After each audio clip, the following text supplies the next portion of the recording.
Right. Hello, everyone, and welcome to our webinar about manatees and their habitat. I'm Megan Cohorse. I'm Save the Manatees Director of Communications and Outreach, and I want to welcome all of you who are here now. We are going to give folks a few minutes just to kind of trickle in here, so maybe 3 or 4 minutes. We'll wait for them. And in the meantime, if you would like to share where you're joining us from, you can feel free to do that in the chat, and we'll get started shortly.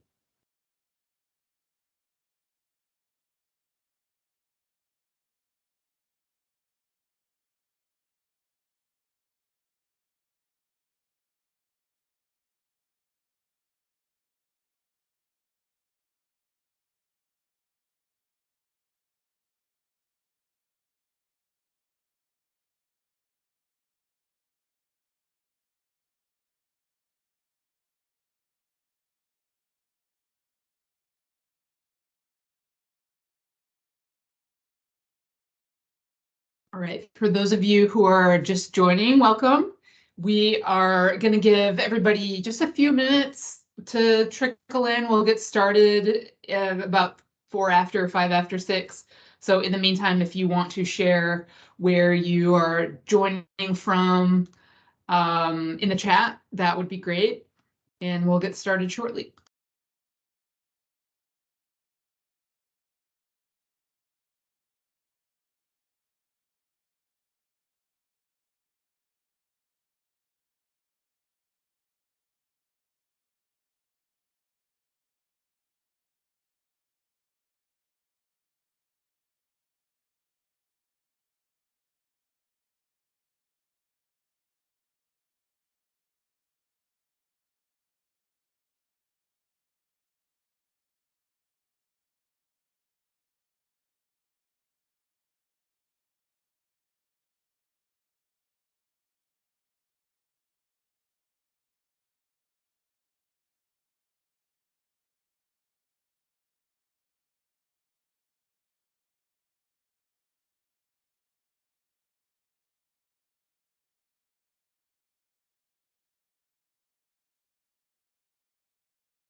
All right, welcome everyone. Kim, are you about ready to get started?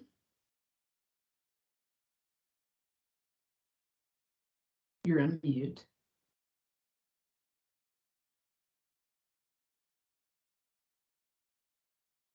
Kim, you're on mute.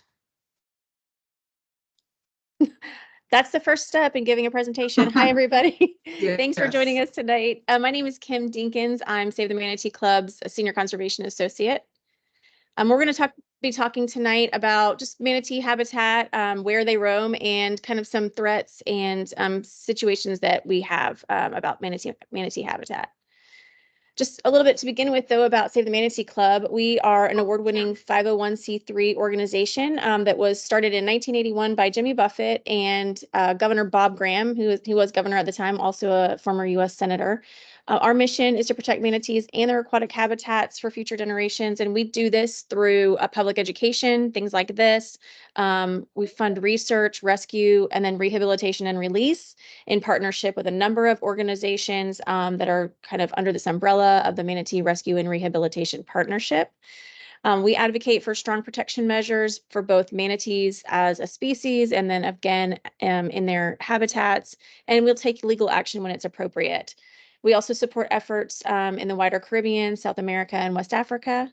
I know we have some folks from Puerto Rico here tonight, so I think that's exciting that you've decided to join us.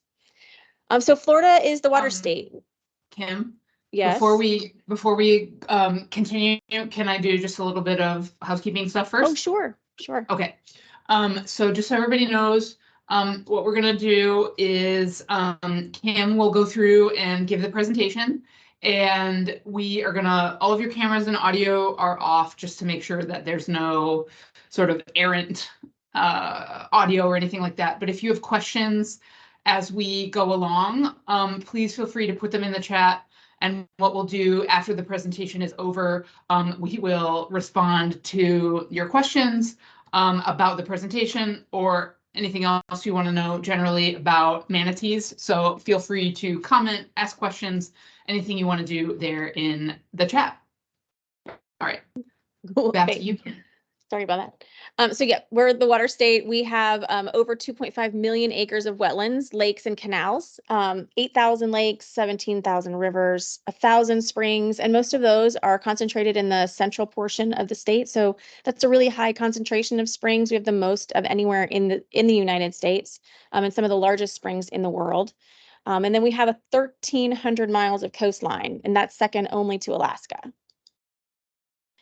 Along with our many acres of water and millions of acres of waters, we have about 2.2 million acres of seagrass. We can claim some of the nation's largest seagrass meadows, and seagrasses are the third most valuable ecosystem in the world. They're second only to wetlands and estuaries, and this is evidenced by about the $7.6 billion that the Indian River Lagoon brings to Florida's economy each year. They serve some major ecological functions in stabilizing sediment, providing nursery habitat for our commercial and recreational fish, as well as those other fish that we don't necessarily make any money from, but definitely are important for nurseries, and provide food for turtles, rays, manatees, and other aquatic animals. And then that 2.2 million acres of seagrass doesn't even include the many acres of freshwater grasses that we have in our rivers and lakes throughout the state. So manatees are known. They are the only herbivorous marine mammal in the United States. They eat about 10% of their body weight most days. They aren't picky about what they eat. They will they prefer seagrass, but they'll eat floating vegetation, especially in fresh water. They graze along the shoreline and have been known to eat mangrove seedlings. So they'll eat. I'm sorry, my little video isn't working here, but you know, you see them munching on these grasses here, and this is in Blue Spring. So they'll really just eat whatever they can get a hold of in the waterways. So 68 degrees is a critical number for manatees. It is the lowest temperature that they can tolerate. So temperatures less than 68 degrees for prolonged periods of time will cause cold stress in manatees. And this limitation really determines the limits of their habitat and plays a big role in the conservation and recovery of the species. So this manatee that you see here is suffering from cold stress. This is shown by the lesions that you see on this nose here, and it reduces their metabolism and makes them susceptible to diseases. So they often will die from the cold stress or other diseases that they get while they're experiencing cold stress. So during warmer times of the year, manatees will migrate away from our really nice warm waters here in Florida, and they can be found as far north as the Carolinas, but have been known, we've seen some manatees even as far north as Massachusetts. And they also will go as far west as, say, New Orleans, and have been seen as far west as Texas. So during the warm weather, you'll see manatees kind of throughout the southeast coastal areas. But in the summer, I mean, in the summertime, that's where you see them. In the wintertime, they have to come back to Florida because we have this perfect habitat where there are areas of our waterways that are higher than 68 degrees year round. And that used to be historically that manatees would find themselves either in our springs, which are 72 degrees year round, no matter where they are in the state. They discharge that 72-degree temperature, or they would be found south of Sebastian, which is kind of represented by this blue line here. They didn't have a whole lot of manatees that we can document that were much farther north or not hanging out in our springs. So we've done a lot of things to Florida's landscape, obviously. We have developed quite extensively, and this picture here you can see is kind of the Merritt Island area. The one on your left is 1951, and then on the right-hand side, that little island that you see in the middle of your screen on the 1951 photo is actually to the right a little bit on your screen. So significant amount of development you can see just in this very narrow sliver of the state. So With that development came some major alterations to our waterways and our basins that manatees would typically overwinter in. And then we also created power plants to serve all of the people, and those became havens for manatees. So now the biggest threats to manatee habitats are really power plant site decommissioning, which means that those warm water sites that power plants offer are going to go away, and then seagrass loss, which is again a global issue. But just to kind of demonstrate something for you, this is a little bit more of that historic view. You can see this is Satellite Beach, excuse me, area. In 1943, not a whole lot was going on there, but it's completely built up now. And another source of warm water for manatees is thermal basins, which are natural areas. They're not springs, they're typically on the coast, but they do provide some warm water. And there is a basin here in Satellite Beach that provides this warm water, a thermal basin, but it's in a neighborhood. So the next slide I'm going to show you here is actually manatees in a canal. But you can imagine what that was really like back in the day before it was developed, and how many of these areas might have been impacted or even covered up with development. In addition to development, and in conjunction with all of that development, we have put dams in all over the place in Florida. So we have more than 1,000 dams.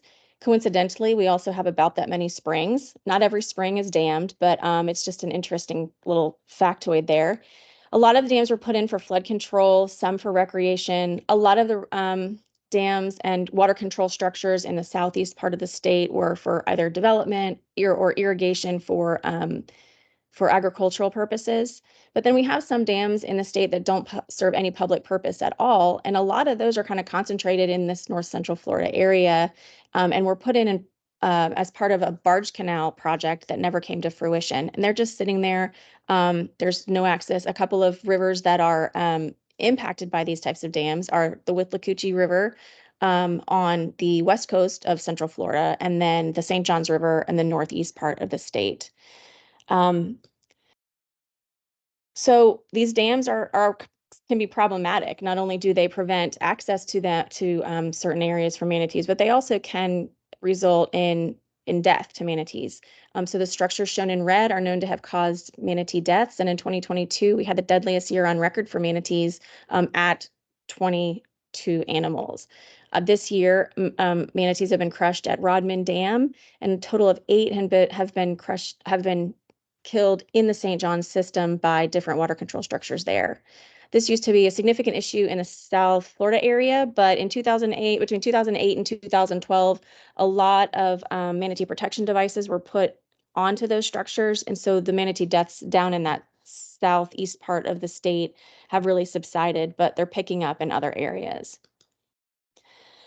So another thing that has impacted manatee habitat are these major power plants that we have. They discharge warm water year round at about 82 degrees all year long. So although we have prevented manatees from getting to springs and other areas through development and dams, and then we've kind of provided these unnatural warm water sites that they congregate in during the winter time. So throughout Florida, there are about 67 known sites that manatees will congregate in during the wintertime. 10 of those are power plants. We have about 23 springs that they can access, and then 34 passive warm water sites down there near Sebastian, and then in the Miami area is typically where those thermal basins are located. But we have a few on the southwest coast as well. This slide is just to kind of give you a picture of what's going on with our energy use and our energy sources now. With necessary upgrades and conversion to natural gas and solar, there's less need for the extreme temperatures that the old coal-fired plants put out.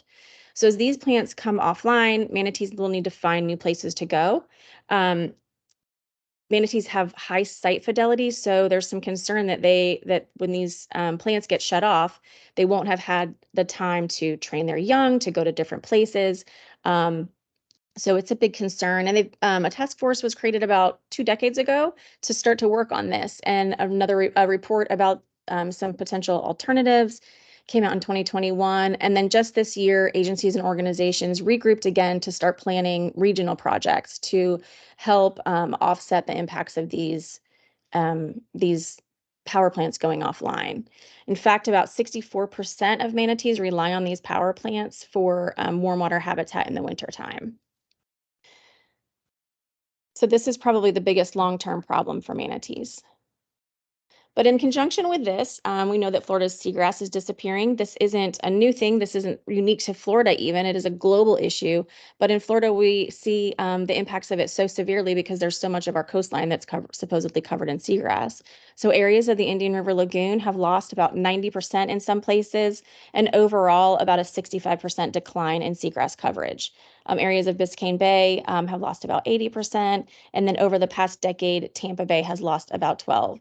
And the reason for this is typically blamed on algal blooms that are the result of high nutrients coming off of our land and into our waterways. So the nutrients fuel algal blooms. The algal blooms shade out sunlight, and then the plants can't grow. So what you see now is a photograph of the Indian River Lagoon in 2013. Those dark areas are seagrass.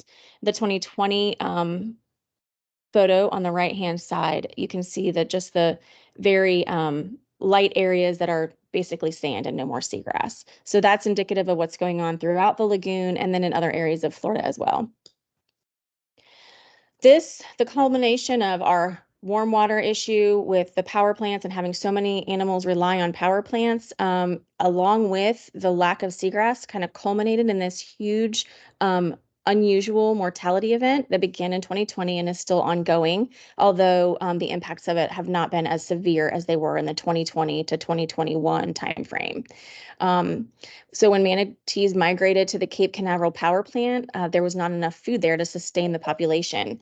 That picture on the left shows manatees eating seagrass or actual grasses from a lawn in the area of the Indian River Lagoon. And then to the right, that peanut-shaped head and very elongated body condition is kind of indicative of what you would see with a starving manatee. And the unfortunate photograph on the bottom there is kind of a boneyard of manatees that died during that 2020 event. So in 2021, the legislature allocated $8 million specifically for manatee habitat restoration. And we're going to talk about that a little bit in the next few slides. So the first project is Volusia Blue Spring. This is a place that's near and dear to all of our hearts here at Save the Manatee Club because it's an area where we have our researchers, Cora Burcham and Wayne Hartley, have been photo identifying or identifying manatees for over 40 years. Not Cora, she's a bit younger than that, but we have some ongoing research there. And these photos show the end result, but the project was really implemented to fix bank erosion and undercutting that was being caused by humans, manatees, and fish. Again, Blue Spring is critical for manatees in the wintertime and is the site of our manatee research.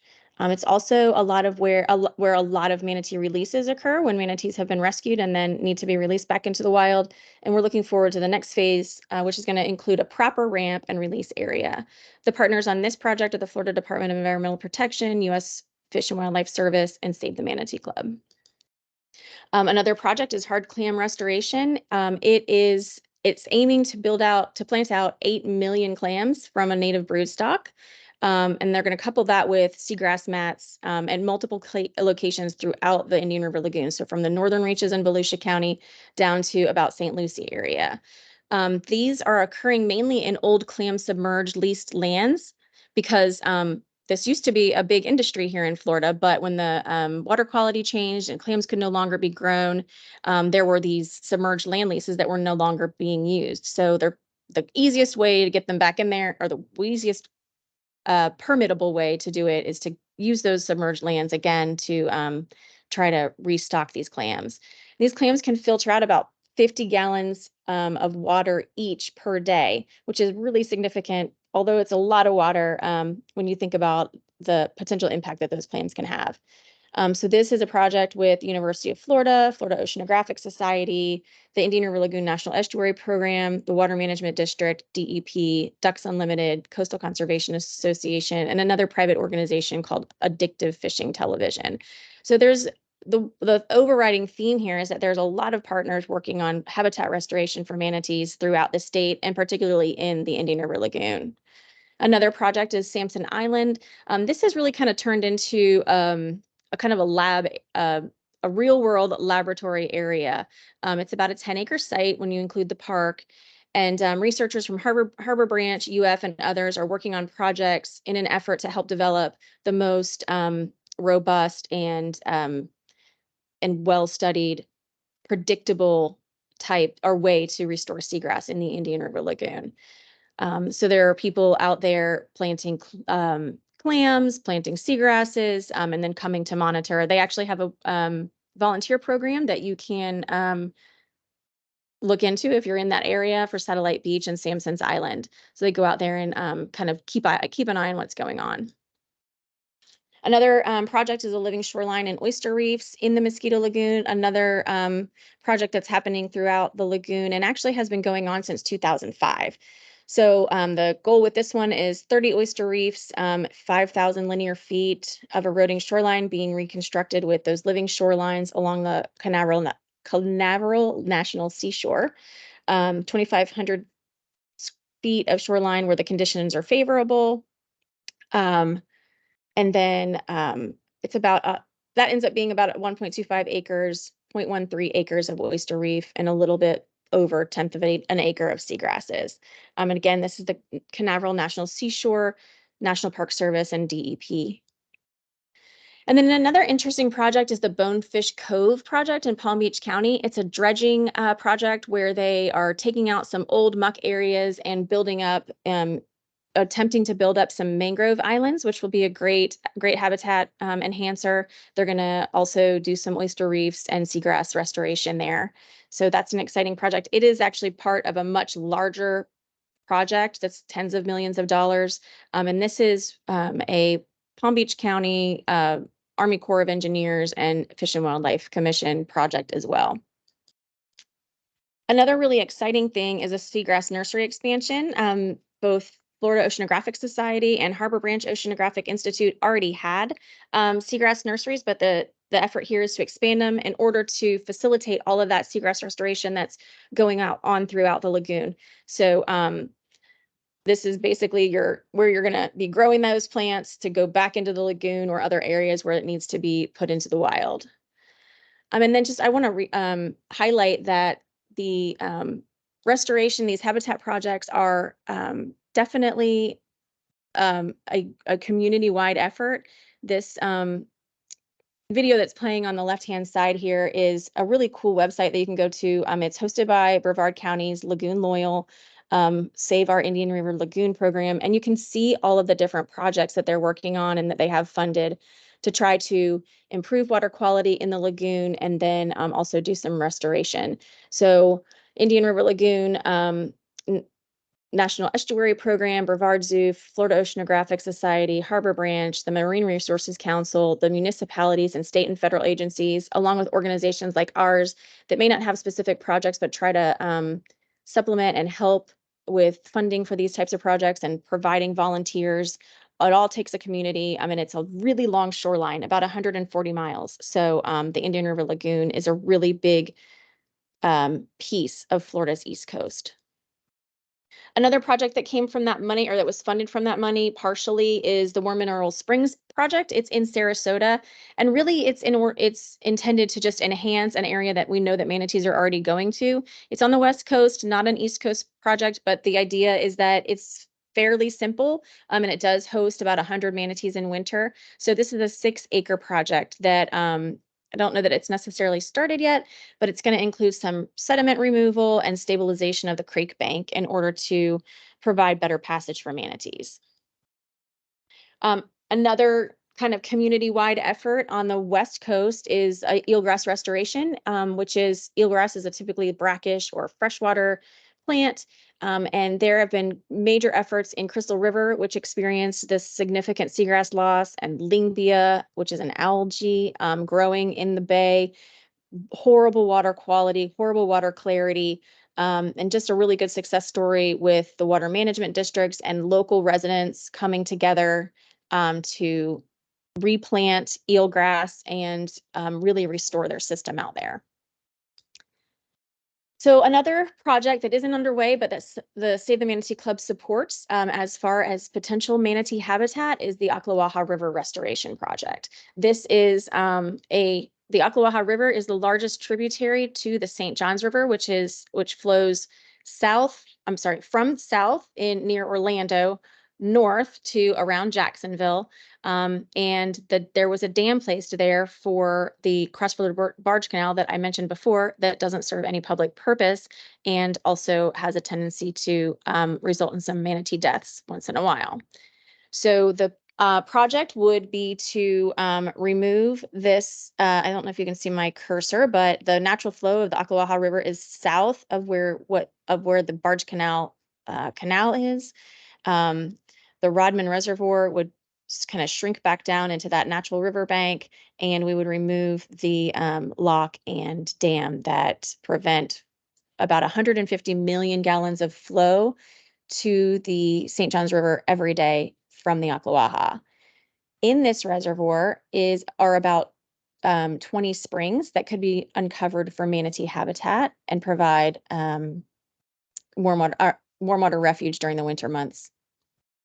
So this is just a photograph of the lock system. You can see that manatees are obviously prevented from going through there when the locks are closed. The area also often suffers from these logs backing up along the spillway, creating a hazard. And then the picture on the lower right-hand side is the all submerged aquatic vegetation, as far as you can see, which prevents boaters from using the area and getting to it for recreational opportunities. So again, there are 20 drowned springs in that reservoir that I showed you before. Not only would it bring manatees to the area, but could also have an economic impact of about $3 million each year in revenue from people visiting to see manatees or just paddle and be in that system. The time is right now because we know that there's about $57 million in risk to the downstream communities. Manatees need habitat like never before. The St. Johns River, although eelgrass and submerged vegetation has really been lost in the St. Johns River as well. We know that we have healthy plants in the Oklawaha, in the area around Blue Spring. And there are areas that manatees could certainly forage, but definitely could have that warm water habitat that they need. At one time, there was a lot of opposition to removing the dam because people like to fish in the Rodman, but we know that that is shifting a bit. We have about 80% support based on a poll in 2021 and about 77% based on another scientific poll in 2022. We have the resources available from federal and state funds, and it just makes sense, especially given the unusual mortality event that we are experiencing with manatees on the East Coast. I also wanted to kind of just touch real quickly on another restoration project and just say that a lot of what the state is doing in terms of restoring ecosystems or restoring flow to certain areas results in additional habitat for manatees. So it might be an ancillary benefit of doing some of these projects. The project that I'm highlighting here is Gemini Springs. The St. Johns River Water Management District went out and was just removing some muck and actually doing a pilot study to see if they could economically remove vegetation with harvesters rather than with herbicides. And they ended up opening up the DeBerry Bayou system there so that manatees could pass through. And in 2021, we got some reports that manatees were in the area, and that was an area that we had never heard of them being before. And the residents were really excited because they had not seen manatees there before. So that's all I have for you tonight. I don't know if you have any questions, but thanks for listening. Right. I know. Thank you, Kim. I know we have a couple of questions, so I might just read down. They sort of, Rhonda was asking me a few questions while you were presenting, so I'll just go from top to bottom. And Okay. then anybody else who has questions, again, feel free to toss them in the chat. So the first one is regarding seagrasses. Would you consider seagrass as a component of estuaries rather than as their own separate ecosystem? I mean, the way that it's phrased is that they are, I think that so seagrass meadows are different than like I mean, I don't honestly, I didn't do the study, but the way that I have understood it is that seagrass meadows are one portion probably of the overall estuary system.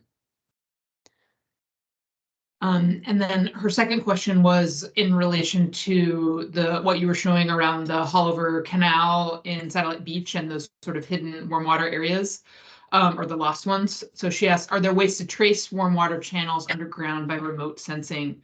Perhaps they can be uncovered from the sort of being buried by the development. Yeah, that's what that effort is that I mentioned before, that warm water task force that's looking at regional solutions. So one of the major things that's going to come from that, they're hoping, is that we can get local people who have knowledge of their area and maybe have seen manatees in a place that hasn't necessarily been documented to come forward and let them know about those opportunities, and then that they can enhance that habitat. In fact, there was a project, and it's not at the top of my mind now, but it was presented at that meeting that I mentioned, that there was actually a resident that had kind of noticed it and brought it to FWC.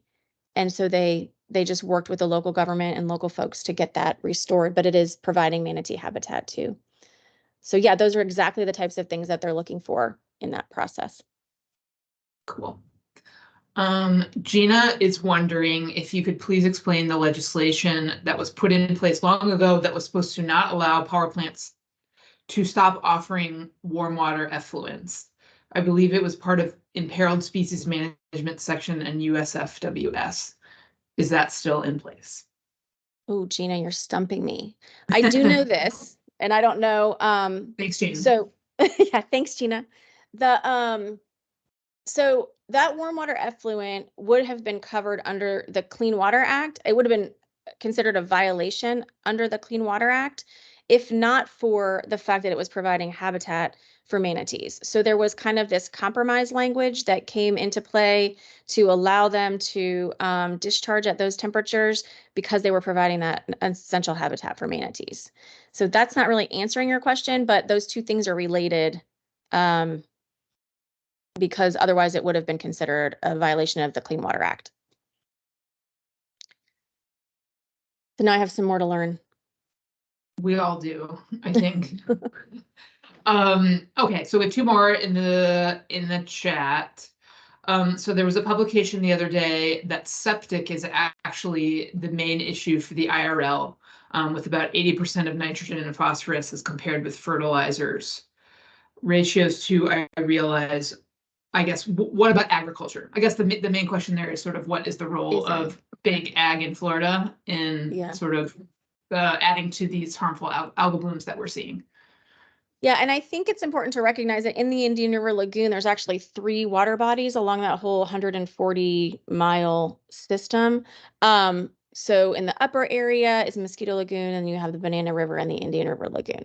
So in certain sections, agriculture is a bigger player, but it is a lot of what's going on there is related to stormwater runoff and septic discharges. I think the biggest take home for me in the Indian River Lagoon is that things are being tackled there, but the agricultural component is probably, my hope is that it's better than it was, but a couple of years ago at least, the agriculture producers who were enrolled in best management practices were in the less than 10%.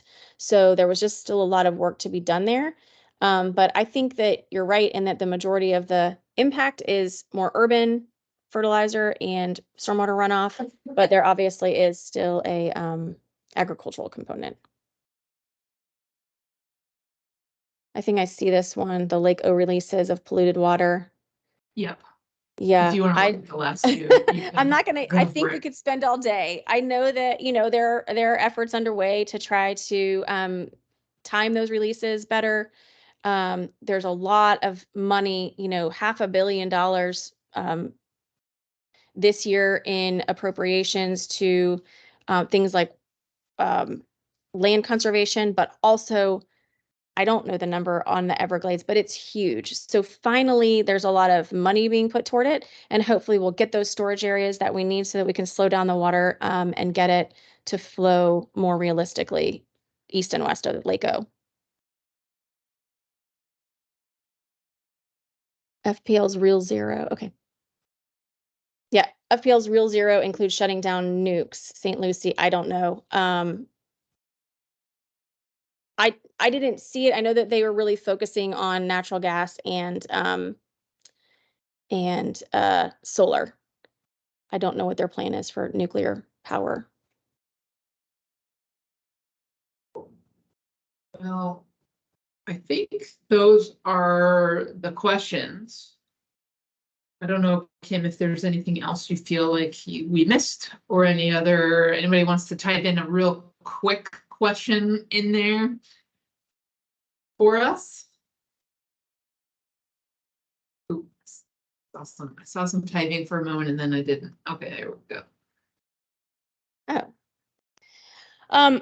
So two things on the grants comment about the Florida Manatee Warmwater Habitat Action Plan. That's what I was mentioning before, that report came out in 2021 and they're regrouping to try to do a little bit more work on that. As far as gaining by uplisting to endangered, because manatees were listed so early on in the Endangered Species Act process, they are still covered by the majority of the protections that the ESA covers them under. I think what we would gain by listing to endangered is potentially additional staff, additional attention to things like the warm water habitat working group and other working groups that are focused on manatee issues. So when manatees were downlisted from endangered to threatened, we lost some staffing. We lost a lot of those organizational groups that were working on manatee protections.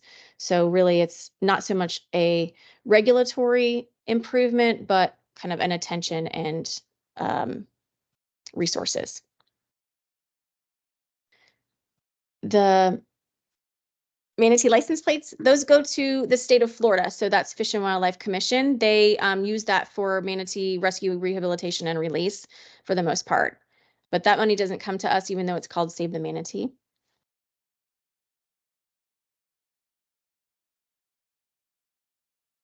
And then critical habitat. Yep, Save the Manatee Club is a part of that settlement with the Fish and Wildlife Service. So they, when the critical habitat for manatees was established, it was done so in like 1967 when, and really at the time, there was no basis for critical habitat to be based on what areas could host a species. It was just where had they been seen before. So for example, the St. Johns River upstream of the Buckman Lock, the Oklawaha River upstream of Buckman Lock is not considered critical habitat, but today it might be because it does have those biological resources that could that could support manatees.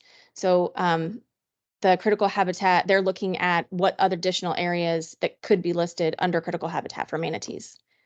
That's what they're supposed to be working on for 2024.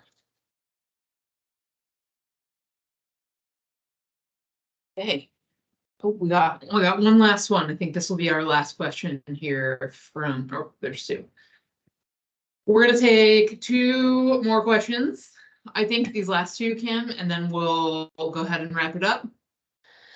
Yeah, so what percent of manatees travel outside of Florida, and do they encounter enough seagrass outside of Florida? I don't know the answer to that question. I know that we have Cora online. I don't want to put her on the spot, but if she happens to know, happy to have you chime in, Cora. Manatees will feed on spartina and other types of grasses, so they're pretty indiscriminate herbivores. So wherever they end up, they typically have enough food, but it really is the temperature, I think, that deters them from going too much farther. And then critical habitat elements. I don't know. I know that we recommended some critical habitat scenarios with the petition to FWC. So I don't know what the commenting period will look like for that. And that's all. Right. Oh, Cora's typing. So while Cora types her response, I think to the percentage question, want to thank all of you for joining and for asking questions and listening. I think this is the first time that we've done a webinar on this particular topic, so it's fun to start with that. What we will do is this meeting has been recorded, so we will in the next little while post it to our website. So if you learn something that you want to refer to or you want to tell anybody else to watch it, we'll post it and share it on our social media. So keep a lookout for that. And if you would like the answer to the traveling manatee migration question, it's there in the chat. And I will continue. I'll just read it because Cora's still typing. So Cora said, with warmer water and food sources outside of Florida, yes, manatees migrate. But I don't think a percentage has been established as to how many travel outside of Florida. And regarding the question about power plants having to output warm water, I believe that's also in the manatee recovery plan. Yes, and now that, yeah, sorry, I do want to touch back on that. So the power plants do have a condition in their permits that they have to discharge a certain warm water. So thanks, Cora, for that reminder. So it is obviously acknowledged that it's important for manatee habitat, both in the plans and within their permits.